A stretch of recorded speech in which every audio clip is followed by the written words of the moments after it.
Hello, and thank you for joining us for the Monday, November 16th reading of the Colorado Sun. My name is Andrew Post, and today we will be reading the following main articles. A Colorado cemetery's red phone booth to the dead dials up tension over what counts as a memorial. This by Nancy Lofholm. Colorado GOP leadership battle is scheduled to go to trial in October. This by Jesse Paul. Canada promises 15 gray wolves for next wave of reintroduction by Jason Blevins. Broomfield police identify man who allegedly killed woman during active shooter situation at apartment complex by Jesse Paul. AI is growing fast. Here's how Colorado is trying to keep up by Tamara Chang. Boulder mass shooting survivor testifies that gunman repeated "This is fun" during the attack by Colleen Sleven. Colorado councilman cried, "My gun went off" after shooting teen looking for homecoming photo spot, deputy says, by Jennifer Brown, as well as following up with miscellaneous articles. And to begin, a Colorado cemetery's red phone booth to the dead dials up tension over what counts as a memorial. Nancy Brockman's standout resting place, her gift to those left behind as she fought cancer, has been riling up neighbors as much as she did in life. This by Nancy Lofholm. Out of Silverton. Nancy Brockman was known around Silverton as a bigger-than-life character. So it should have been no surprise that she decided to do death in a similar fashion. When Brockman found out 2 years ago that she had uterine cancer and, beyond surgery, opted not to submit to treatments she had seen many close family members suffer through, she decided instead to devote her energies to planning her death and beyond. She purchased a plot on a rise in Hillside Cemetery next to the resting place reserved for the town's mining-era soiled doves. And she bought a big, red, British-style phone booth rather than a headstone to mark that plot. Both would turn out to be controversial in a town that is never known to pass up a good two-sided brouhaha. Moving into the afterlife on a plot near prostitutes was a matter for a little tisk-tisking. Placing a phone booth in a National Historic Landmark cemetery was a reason for a few to really get riled up. Get rid of the phone booth, Carol Thompson Carlson Primus wrote on the San Juan County Historical Society Facebook page. Back to England you go, Mike Palmer wrote about the booth. But the red phone booth has remained in Silverton's Hillside Cemetery, which isn't your run-of-the-mill small-town burial ground. The nearly 150-year-old cemetery is not shut off behind iron gates, and it has no orderly paths through it. Gravestones are scattered with little rhyme or reason on a steep mountain slope. It is riddled with sinkholes and toppled grave markers. Hillside, with its glorious view of the San Juan Mountains, is as much a town park as it is a cemetery. Residents walk their dogs there. They enjoy picnics on the benches or on blankets spread over the graves. Visitors enjoy browsing through the town's colorful mining past engraved on stones, and sometimes list the interred's reason for being there, such as dropsy, slipped on ice, hit on the head by a timber, blown up in a mine, froze with 10 mules, hanged. Brockman's friends say the quirky nature of the cemetery suited her. She liked cemeteries in general and would make a point of visiting them on her travels. She was always dragging friends to cemeteries, and Silverton's was her favorite. Brockman, 62, had come to Silverton via a life spent working in communications. She began in New York City with an internship at Vogue magazine. She went on to work for banks and power companies before starting her own Chimera Communications advertising and communications company and moving to Durango in 1996. She bought a horse ranch near Durango. Horses were her thing, so were Harleys, and boats, and small, high-mountain towns. She bought a second home in Silverton that she dubbed the Hillbilly Hotel. Whatever she did it big. Hence, that is why we have a phone booth in Silverton, her close friend and longtime employee, Lisa Morales, said. Design inspiration from Japan.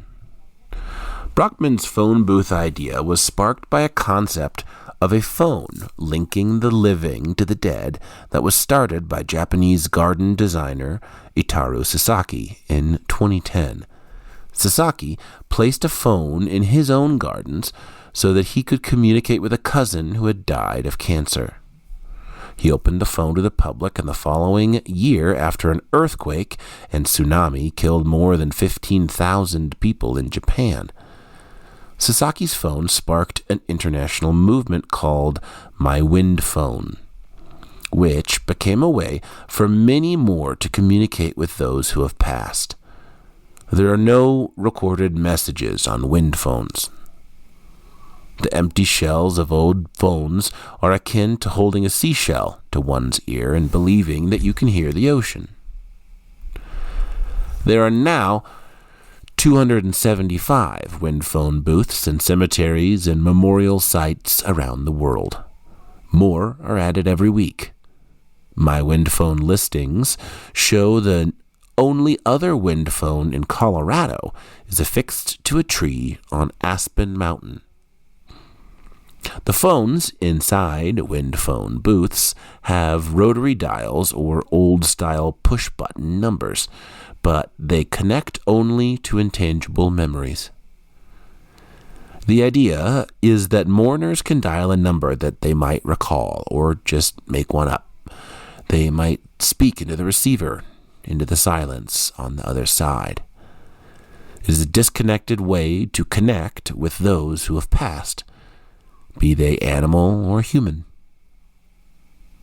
Brockman hoped the phone booth would be a good way for many of her friends to remember her by calling her up to have a heart-to-heart.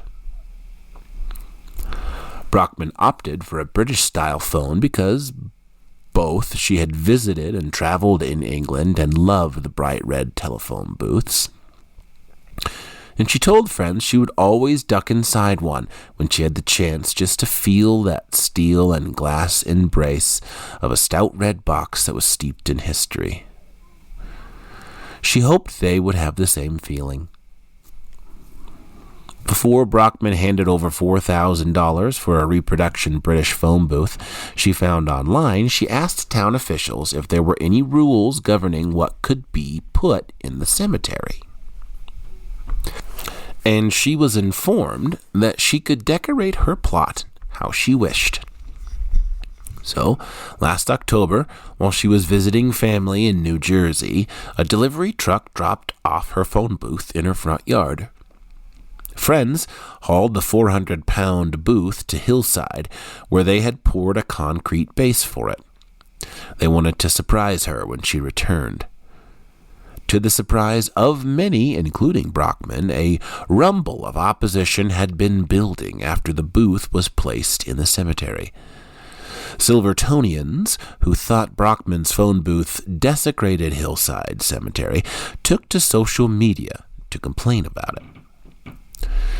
The fact that the town didn't have specific rules that would outlaw a phone booth in the cemetery didn't seem to make a difference to them. Like so many contentious issues, the phone booth dust-up was pushed before the Silverton Board of Trustees by those who wanted it to be removed. Naysayers argued it shouldn't be allowed because the cemetery could lose its historic status. That turned out to be untrue. Others said something that large and that red spoiled the serene nature of the cemetery and would interfere with their gravesite contemplations. The board voted to allow that the phone booth could stay. That vote came after Brockman called into that meeting to explain what she had hoped would be a gift to her town.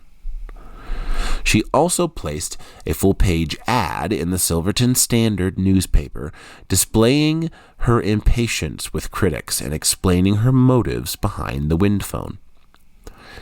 I envisioned the Hillside wind phone not as a monument to me when this cancer kills me, but as a gift to those who visit the cemetery, including my friends and family, but more importantly to all, she wrote. She wrote about history not just being about the events of the past, but being a living thing that continues to be compiled every day. She predicted in her ad that the wind phone would become a part of Silverton's history and that she would be remembered as a woman who cared deeply about the town. She was profoundly hurt by those who didn't see it that way, her friends said. She would weep about it. It was all so very painful for her, said Deanne Gallegos, a close friend of Brockman's and the executive director of the Silverton Chamber of Commerce.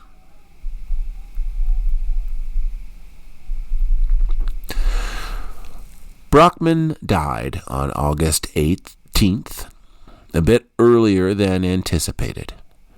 She had been in hospice care for a year and had rallied in her last 3 weeks, going with batches of friends to favorite mountain haunts. She enjoyed dinners out and with old friends who came from across the country to visit. She planned a trip to Laguna Beach, California, to dig her toes in beach sand one more time and to visit a fancy spa with her girlfriends. She died 2 days before that scheduled trip. Before she passed, Brockman had moved beyond the pain of the phone booth controversy, friends said, and had confirmation that her phone would be what she had hoped. In February, Silverton businessman Rick Noble, who was described by himself and others as not hippy-dippy, not woo-woo, not very spiritual, and not one who might go into a cemetery booth for an imaginary conversation, but was inexplicably drawn to the booth the day after his beloved dog, Cora, died. Noble was at the town dump for his regular Saturday trash run when he said he felt he needed to go to the phone booth immediately. He hopped in his truck, hightailed it to the hill of the cemetery, and waded through knee-deep fresh snow towards the red booth. As he got close, he saw dog tracks, a single set. There were no other prints in the new snow. The paw prints went to the red phone booth and stopped. No tracks led away from the booth, and Noble entered the booth and picked up the receiver. I went in crying like a baby. I called Cora, and I felt an immediate washing out of my grief. I felt her telling me that it was okay. Noble said. Gallegos, who was out of town when Brockman died, went straight to the phone booth on her return in Silverton.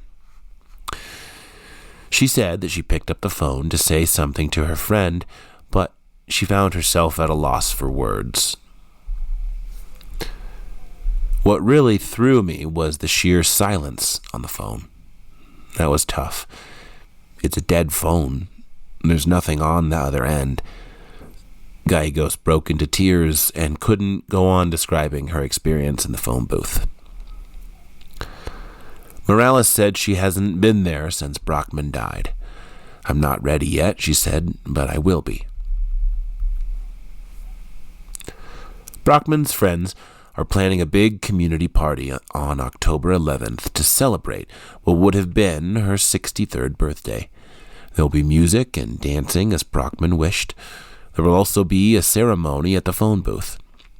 Friends will scatter her ashes around the booth. Those ashes include the contents of a vintage suitcase that Brockman had packed for the afterlife in the months before her death. Inside were special mementos she had asked friends to contribute that she could take to heaven. Many of those friends will have their own small bags of Brockman's ashes to scatter. Brockman had 100 decorative pouches made to contain ashes, so each friend could have a bit of her to sprinkle into the hillside breeze. I think everyone is going to want a piece of me, she said, when she described her idea for her pouches to Morales. During the ceremony, the word telephone at the top of the booth will be replaced with Brockman's name and her birth and death dates. Inside the booth, a message has already been placed above the phone, and it reads as such. Calling all angels. Wipe your tears. Take in the view. This phone of the wind is here for you. Connect your heart to those you love. The angels are listening in the winds above. And this is where I find myself. NB. Colorado GOP leadership battle is scheduled to go to trial in October. Colorado GOP Chairman Eli Bremer is seeking to dislodge Chairman Dave Williams from the party's top post and to force him to relinquish the party's resources. This by Jesse Paul. There may be an answer before Election Day as to who is the real chairman of the Colorado GOP. A judge in El Paso County this week set a 2.5-day trial starting on October 14th in the lawsuit filed by Eli Bremer seeking to dislodge Dave Williams from the party's top post and to force him to relinquish the party's resources.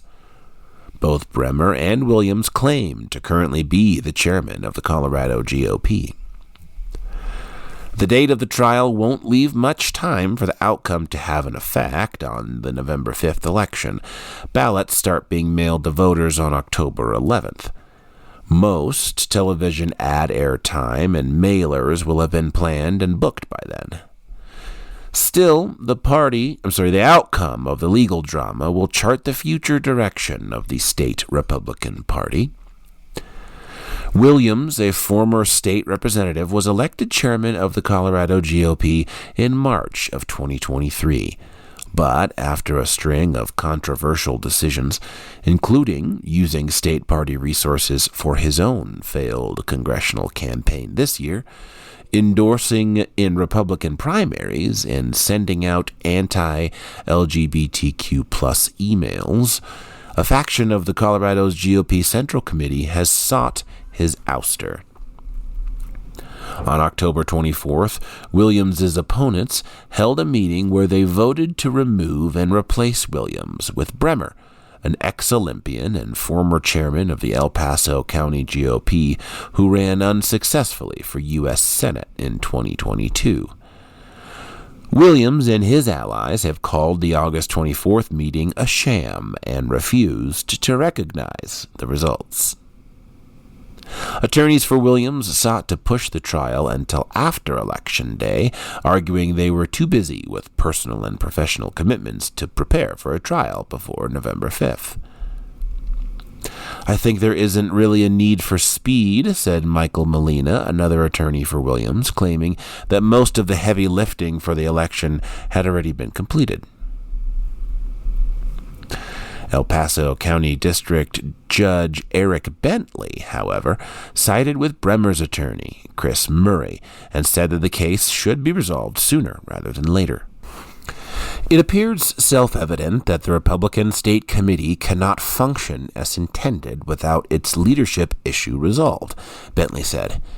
"It is necessary in order for the party apparatus to function as intended as a state party before the election, and that this issue should be resolved before the election."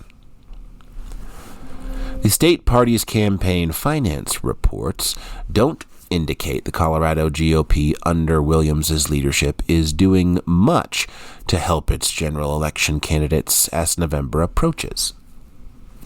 There have been some emails sent out and a few Zoom calls held, but that's about it.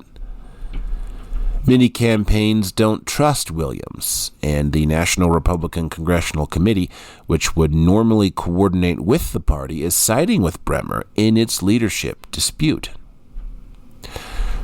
The Republican National Committee so far hasn't waded into the dispute as it goes through the courts, but there is precedent for the RNC settling leadership squabbles.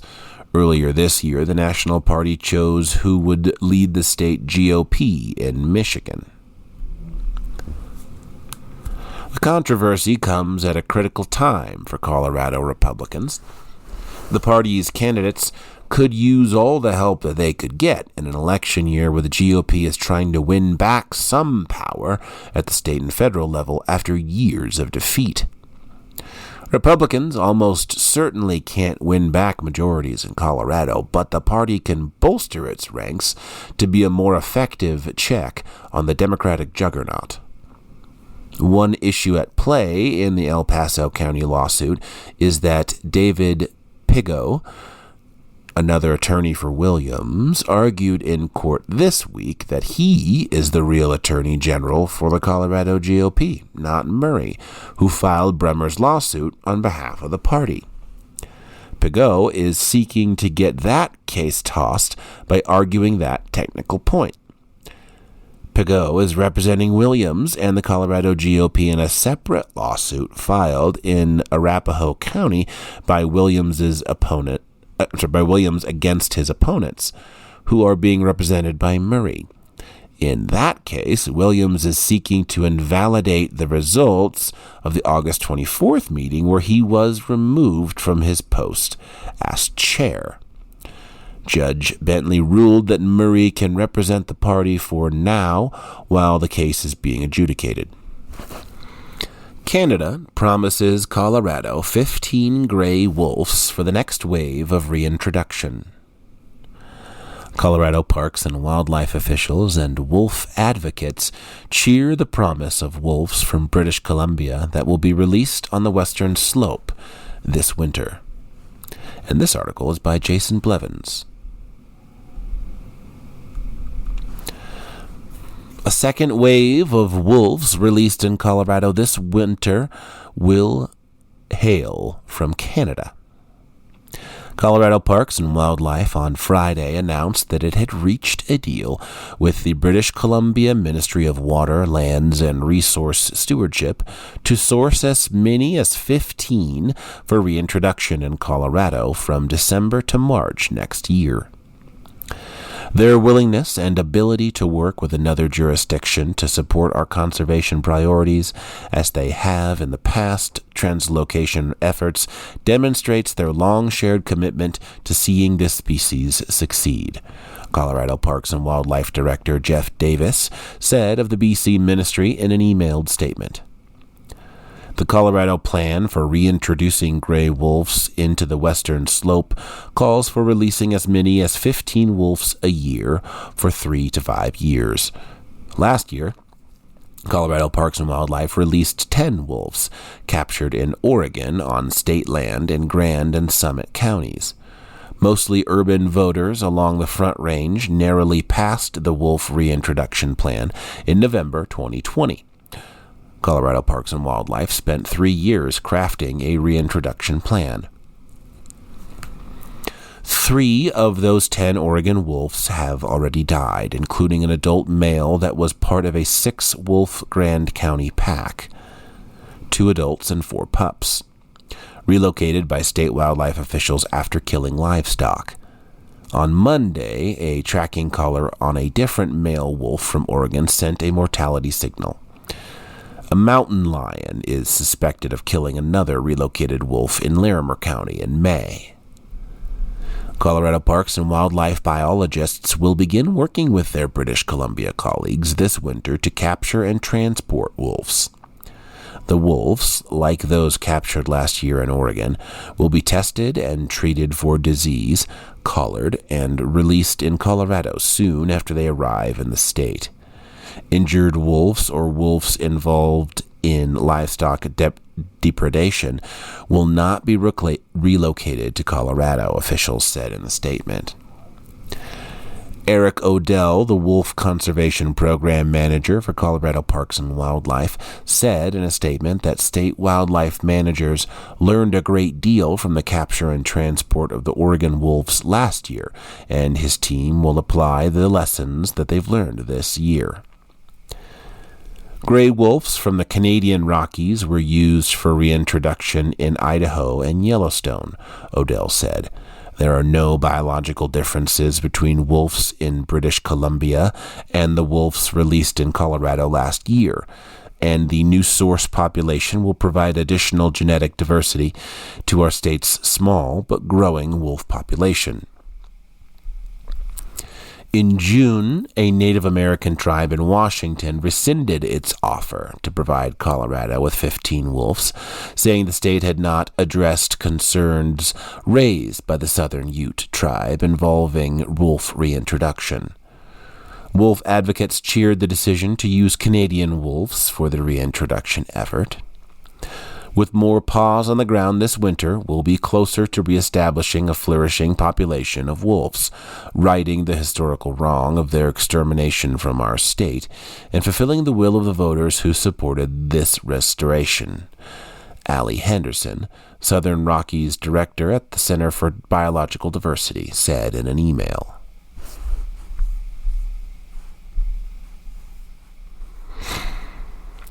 Broomfield police identify man who allegedly killed woman during active shooter situation at apartment complex. Gregory Ryan Miles is suspected of first-degree murder and other charges in the shooting at the Arista Flats apartments. This by Jesse Paul. Broomfield police on Friday identified the 34-year-old man who they say killed a woman during an active shooter situation at an apartment complex a day earlier. Gregory Ryan Miles is suspected of first-degree murder and other charges in the shooting Thursday at the Arista Flats apartments. Miles was shot multiple times by law enforcement during a roughly 4-hour standoff. Police said Friday he had been stabilized at a hospital after being seriously wounded. No additional information can be released at this time due to the complexity of the investigation, police said in a news release. The name of the woman that Miles has allegedly killed has not been released. Police said she was in an apartment with him during the standoff.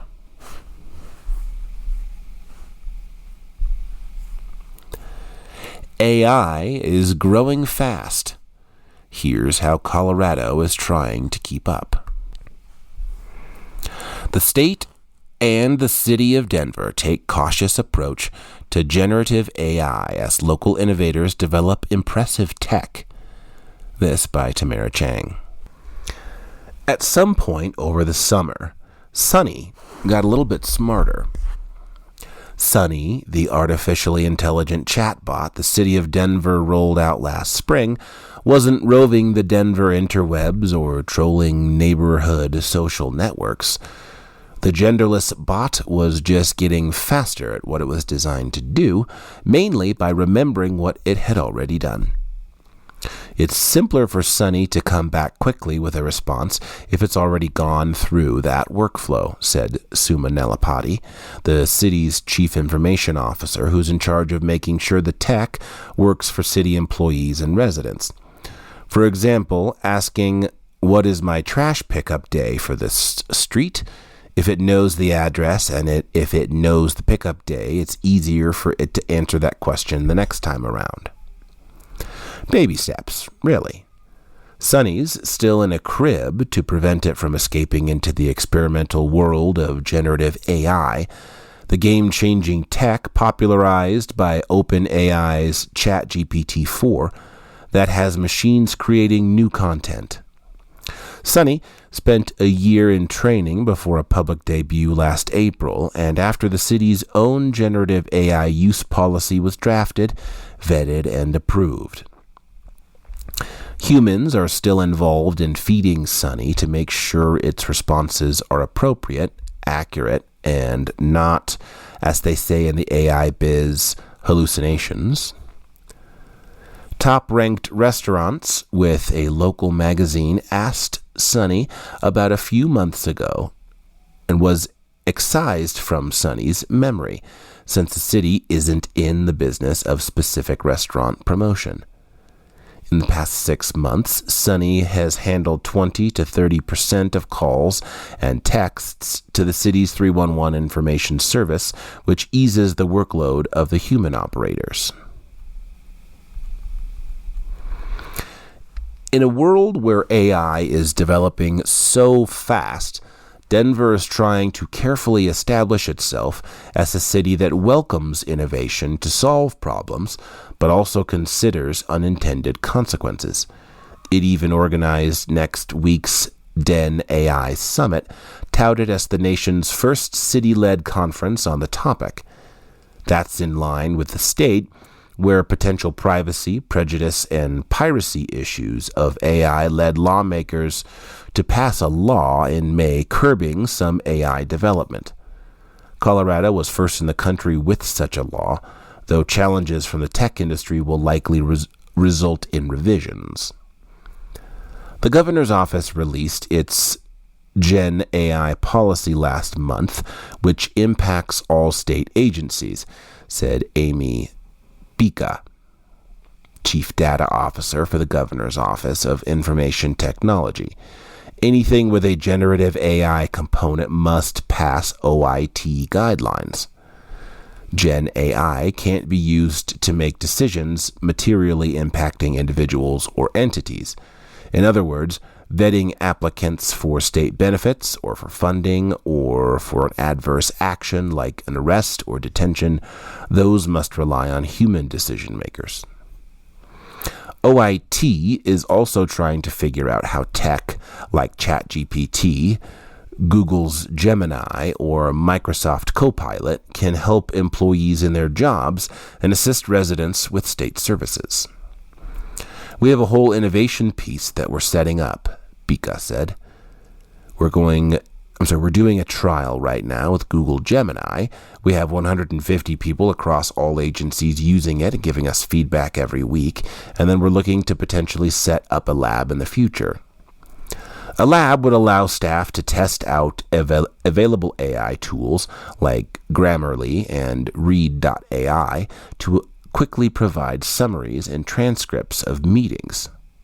So far, none of the experiments have the potential to be public-facing, but check back in a month, she said. AI and tech companies have been around for years in Colorado, with an ecosystem that includes machines that take fast food orders, algorithms combating sepsis in hospitals, and robots that sort recycling. Many consumers may not realize they're already experiencing it. be it with transcribed meetings, getting help from customer service, or searching on Google. But for some young startups in the Gen AI space, growth has been lightning fast. Take Adil Khan, for example. 2 years ago, the Denver resident was on a break after more than a decade of teaching and working as a school administrator, including as the founding principal of Conservatory Green High School in Denver. He wasn't thinking of starting a company. Then, ChatGPT-4 launched. I started trying to use it for things I would be doing as a teacher and as a principal, and I found a lot of utility, and I wondered if educators were using it, Khan said.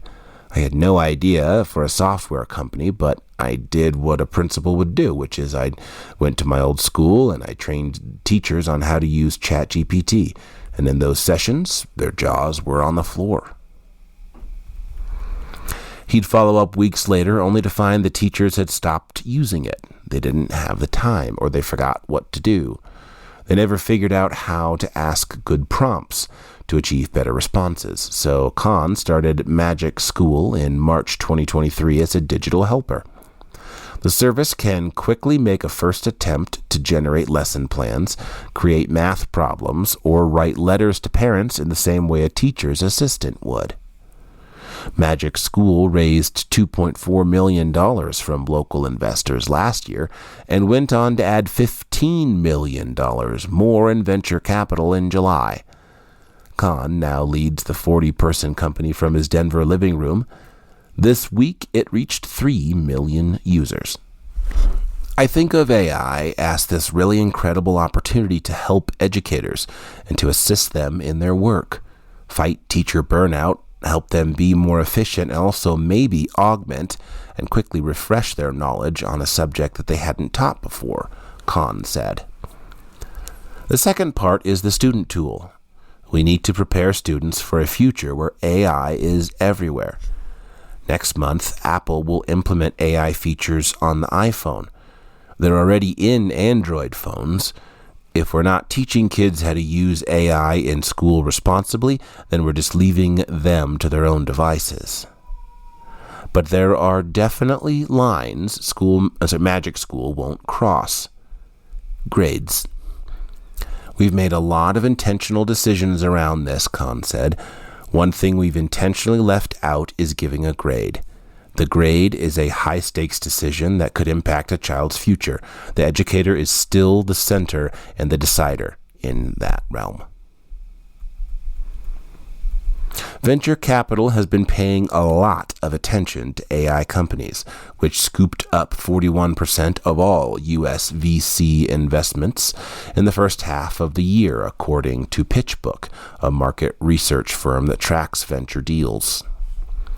When Denver-based Range Ventures invested in Magic School in August 2023, the VC consensus was to avoid applications because larger AI companies like OpenAI or Google could build their own competitive service, said Adam Burrows, a managing director at the firm. But there was something magical about Khan's startup that made it a better prospect than the customer service startups that others were chasing, Burrows said. We looked at the K-12 space and we said, hey, there's actually no incumbent here. AI is allowing something to be built for teachers that has never been built before, he said. Our view was that AI was actually enabling an entire type of software that didn't exist before, so we have been bullish on looking for more situations like that.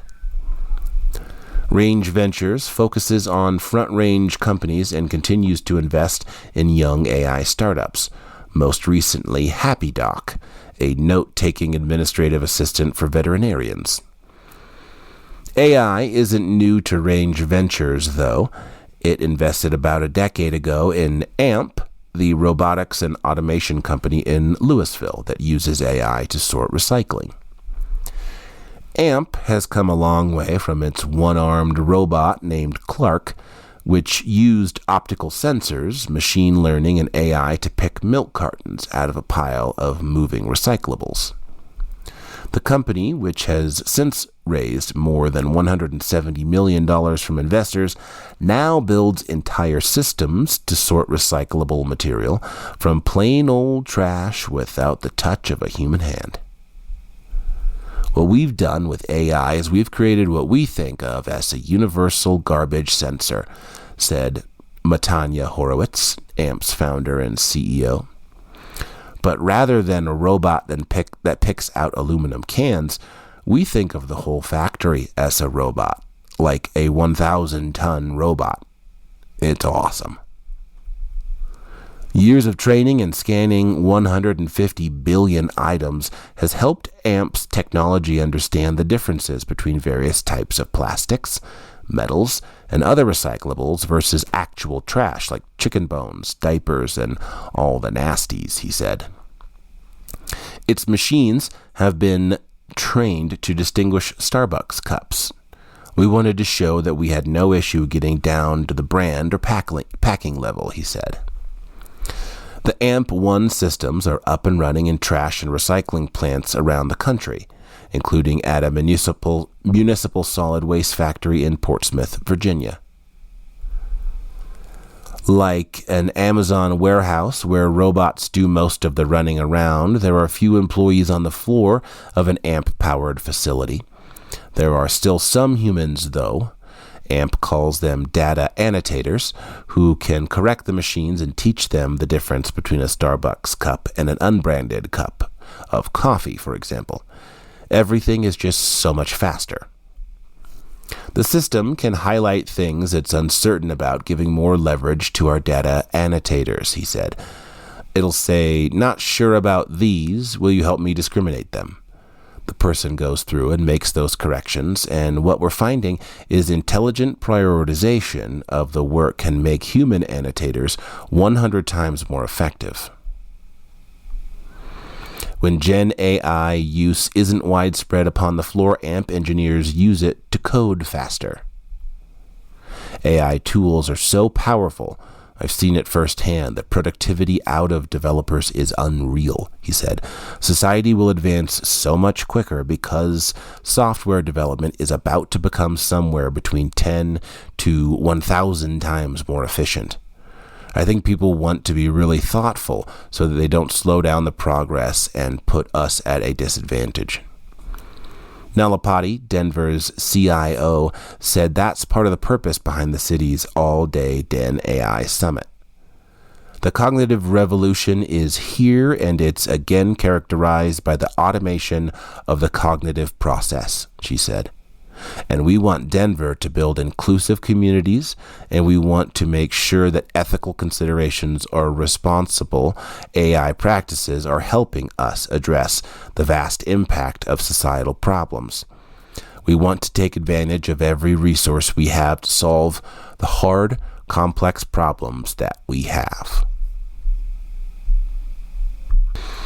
Boulder mass shooting survivor testifies that gunmen repeated "This is fun" during the attack. Sarah Chen described how she hid with her coworkers in the store in the college town of Boulder after Ahmad al-Alawi Alyssa opened fire. This by Colleen Sleven. From Boulder. A pharmacist who survived a 2021 mass shooting at a Colorado supermarket said Thursday during the gunman's trial that she heard him say, "This is fun," at least 3 times during the shooting. That chilling detail had not been revealed before. Sarah Chen described how she hid with her coworkers in the store in the college town of Boulder after Ahmad al-Alawi Alyssa opened fire. She said she was listening carefully for signs of the plexiglass barrier on the top of the pharmacy counter, installed because of the pandemic, being moved. She said the shooter would have to move the barrier and then climb up over the counter to reach them. She said she never heard it move, but she did hear him yelling. "I heard him screaming, 'This is fun, this is fun,'" Chen said. not identifying the shooter by name. She said later during questioning she heard the gunman say it 3 or 4 times. Alyssa has pleaded not guilty by reason of insanity in the shooting. No one, including Alyssa's lawyers, disputes that he was the shooter. They say Alyssa, who was diagnosed after the shooting with treatment-resistant schizophrenia, suffering from hallucinations, hearing screaming voices, seeing people who weren't there, and believing he was being followed in the run-up to the shooting. They argue he should be found not guilty because he was not able to tell the difference between right and wrong at the time of the shooting. Alyssa is charged with 10 counts of first-degree murder, multiple counts of attempted murder, and other offenses, including having 6 high-capacity ammunition magazine devices banned in Colorado after previous mass shootings. Testimony began September 5th, and the trial is scheduled to finish by the end of the month. Another pharmacy worker, Maggie Montoya, who hid in a small room off the pharmacy where Chen took cover, also testified and did not mention hearing Alyssa say, "This is fun." Defense attorney Catherine Harold pointed out in questioning Montoya, a professional runner, that the room where she was hiding was closer to where Alyssa was. The defense did not question Chen about what she heard. Last week, a man who was paying for some ramen for lunch at a self-checkout stand when the shooting started testified that he heard someone at the front of the store where Alyssa entered saying, "F you." James Graham testified that he did not see Alyssa but believed he was the one saying that. Graham said that he ran toward the back of the store after he heard shots being fired. He said he believed he was shot at because glass broke all around him and he could smell gunpowder. Graham said he fled out of the back of the store and took cover behind a tree or a bush, laying in the snow for about 40 minutes until a police officer discovered him. The officer drew his rifle on him, Graham said, but another officer warned the first not to shoot, saying he was a witness. "I put my head down and started crying," Graham said.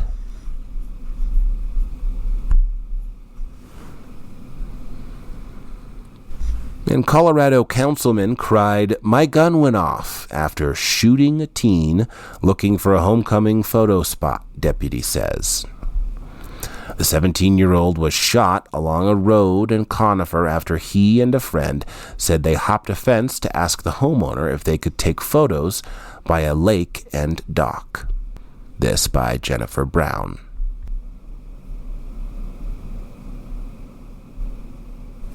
Exclaimed, "My gun went off," after he stepped out of his truck and pulled a handgun from its holster, according to court records. Brent Metz, 38, who is on the council for the tiny town of Mountain View, pointed his gun at the 2 teenagers, but might not have intended to pull the trigger, according to an arrest affidavit written by Jefferson County Sheriff's deputy. The teenager, who had wounds to his mouth and nose, and he was bleeding profusely, told the deputy that he didn't think Mentz meant to shoot him. The boy said that he didn't see the gun, but heard the shot, and then realized that he was bleeding. "I was going to die," said the teen, who remains hospitalized after the Tuesday shooting in Conifer. The teen's friend, who was the passenger in the vehicle of the victims, Audi S4, saw Metz pull his gun from its holster and pointed at them. He ducked down, and he heard the windshield shatter and heard Metz say, "Oh shit, my gun went off." The friend then jumped out of the car, ran to the driver's side, and pulled off his t-shirt so he could use it to apply pressure to try to stop the bleeding. Metz, the boy said, tried to help, but the boy pushed him away and asked why he shot his friend, according to the affidavit. One of the teens picked up the other at Dakota Ridge High School near Littleton on Tuesday afternoon.